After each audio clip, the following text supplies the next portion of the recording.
From translation, TLB, the Living Bible. This 4th day of the year.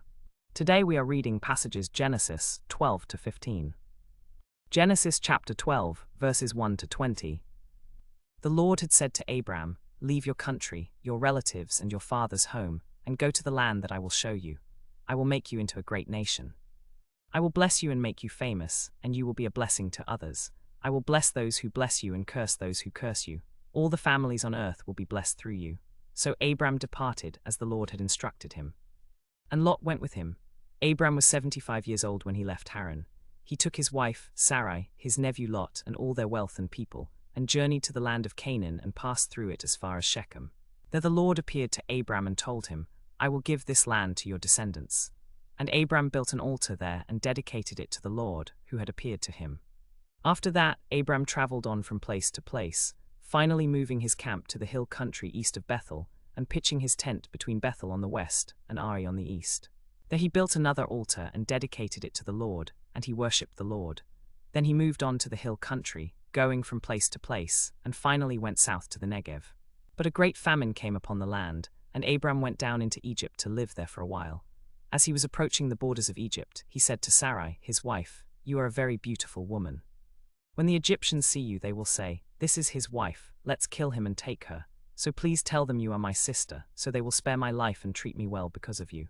And indeed, when Abram arrived in Egypt, the leaders saw Sarai and were greatly impressed with her. So Pharaoh's princes praised her to him, and she was taken into the king's palace. But because she was Abram's wife, God plagued Pharaoh and all his household with terrible diseases. Then Pharaoh summoned Abram and demanded, "What is this you have done to me? Why didn't you tell me she was your wife? Why did you say, 'She is my sister'? I took her to be my wife, but now here she is." Pharaoh then sent for Abram and told him, "See here, this is your wife. Take her and go, and be good to yourself." Pharaoh also gave his men orders, and they sent Abram and his wife on their way, with all the possessions they had acquired and Lot with them. So Abram left Egypt and went on his way, taking his wife and everything he had. Genesis chapter 13, verses 1 to 18. Then Abram traveled north from Egypt and back to the Negev, with his wife and all his possessions, and Lot with him. Abram was very wealthy in cattle, silver, and gold. From the Negev he traveled from place to place until he arrived at Bethel, to the place between Bethel and Ai where he had camped before. There he again dedicated an altar to the Lord, worshipping him. But Lot, who was traveling with Abram, had flocks and herds and tents as well. The land couldn't support both of them. They had too many possessions and could not stay together. So there was quarreling between the herdsmen of Abram's livestock and those of Lot's livestock. At that time the Canaanites and the Perizzites were also living in the land. Abram said to Lot, "Please don't be quarrelsome with me or with your herdsmen and mine, for we are brothers. Isn't the whole land before you? Let's separate. If you go to the left, I'll go to the right. If you go to the right, I'll go to the left." Lot looked up and saw that the whole Jordan Valley from Zoar to Bethel was well watered, like the garden of the Lord, like the land of Egypt. This was before the Lord destroyed Sodom and Gomorrah. So Lot chose for himself the whole Jordan Valley to the east, and moved his tents to the plain of the cities of Sodom and Gomorrah. But Abram stayed in the land of Canaan. So Lot lived near Sodom, and Abram stayed in the hill country, moving from place to place. But the people of Sodom were exceedingly wicked, and were sinning greatly against the Lord. After Lot had gone, the Lord said to Abram, "Look as far as you can see in every direction, north and south, east and west. All the land you see I will give to you and your descendants forever. And I will give you so many descendants that, like the dust of the earth, they cannot be counted. Go and walk through the land in every direction, for I am giving it to you." So Abram moved his camp, and he came and settled by the great trees of Mamre at Hebron, and there he built an altar to the Lord. And Abram moved his camp, and lived near the great trees of Mamre at Hebron, and there he built an altar to the Lord. Genesis chapter 14, verses 1 to 24.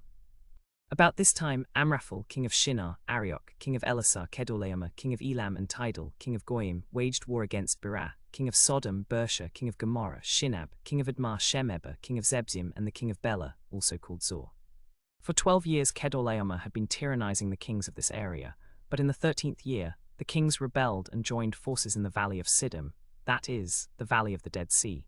In the 14th year Kedorlaomer and his allies came and defeated the Rephates in Ashtaroth-Karnaim, the Zuzites in Ham, the Amites in Shaveh-Kiriathaim, and the Horites in the hill country of Seir, as far as El Paran at the edge of the desert. Then they turned back and went to En-Mispat, that is, Kadesh, and conquered all the territory of the Amalekites, as well as the Amorites who were living in Hazaz and Tamar. Then the kings of Sodom, Gomorrah, Admah, Zebim, and Bela, Zor mobilized their armies and prepared for battle in the valley of the Dead Sea against Kedorlaomer, king of Elam, Tidal, king of Goyim, Amraphel, king of Shinar, and Arioch, king of Elasar. 4 kings against 5. The valley of the Dead Sea was full of tar pits. As the army of the kings of Sodom and Gomorrah fled, some fell into them, and the rest fled into the mountains. The invaders seized all the wealth of Sodom and Gomorrah, all their food supplies, and went on their way. They also captured Lot, Abram's nephew who was living in Sodom, and took everything he owned, and all the other people too. One of the survivors came and told Abram, the Hebrew, who was camped by the great trees of Mamre. He was a brother of Eshcol and Aner, and these men were Abram's allies. When Abram heard that his nephew had been captured, he mobilized the 318 trained men who had been born into his household, and they went in pursuit as far north as Dan. That night he divided his men and attacked from different directions. He and his men pursued Kedorlaomer all the way to Hobah, north of Damascus. They recovered all the loot that had been taken, and they brought back Lot and his family and possessions. Then Abram returned to the valley of the king's highway, and the king of Sodom came out to meet him in the valley of Shaveh, that is, the king's valley. Melchizedek, king of Salem and a priest of God Most High, brought Abram some bread and wine. Melchizedek blessed Abram with this blessing: "Blessed be Abram by God Most High, creator of heaven and earth, and blessed be God Most High, who has defeated your enemies for you." Then Abram gave Melchizedek 1/10 of all the loot he had recovered. The king of Sodom said to Abram, "Give back the people you have rescued, but keep all the loot for yourself." But Abram replied to the king of Sodom, "I swear to the Lord, God Most High, creator of heaven and earth, that I will not take so much as a single thread or sandal strap from what belongs to you. Otherwise you might say, I have made Abram a wealthy man. I accept only what my young soldiers have already eaten, and I ask that you give a share to Aner, Eshcol, and Mamre, these men who traveled with me." Genesis chapter 15. Verses 1 to 21. Sometime later the Lord spoke to Abram in a vision and said to him, "Don't be afraid, Abram, for I will protect you, and your reward will be great." But Abram replied, "O sovereign Lord, what good are all these blessings when I don't even have a son? You've given me no children, so my estate will go to Eliezer of Damascus." Abram continued, "You have given me no children, so my steward Eliezer will inherit everything." Then the Lord said to him, "No, your son will be your heir, not Eliezer." Then the Lord brought him outside and said, "Look up into the sky and count the stars if you can. That's how many descendants you will have." And Abram believed the Lord, and the Lord declared him to be righteous. Then the Lord told him, "I am the Lord who brought you out of Ur of the Chaldeans to give you this land as your possession." And Abram replied, "O sovereign Lord, how can I be sure I will possess it?" The Lord told him, "Bring me a 3-year-old heifer, a 3-year-old goat, a 3-year-old ram, a turtle dove, and a young pigeon." So Abram brought all these animals and cut them in half and laid the halves side by side. He did not cut the birds in half, and as vultures came down to eat the carcasses, Abram drove them away. As the sun was going down, Abram fell into a deep sleep, and a thick and dreadful darkness came over him. Then the Lord said to Abram, "You can be sure that your descendants will be strangers in a foreign land, where they will be slaves and oppressed for 400 years. But I will punish the nation that enslaves them, and in the end they will leave with great wealth. As for you, you will die in peace and be buried at a happy old age. After the 4th generation your descendants will return here to possess this land, for the sin of the Amorites will not be complete until then." After the sun went down and darkness came, a smoking pot with a blazing torch appeared and passed between the pieces of the carcasses. That day the Lord made a covenant with Abram and said, "I have given this land to your descendants, all the land from the border of Egypt to the great Euphrates River, the land of the Kenites, Kenizzites, Cadmonites, Hittites, Perizzites, Rephaites, Amorites, Canaanites, Girgashites, and Jebusites.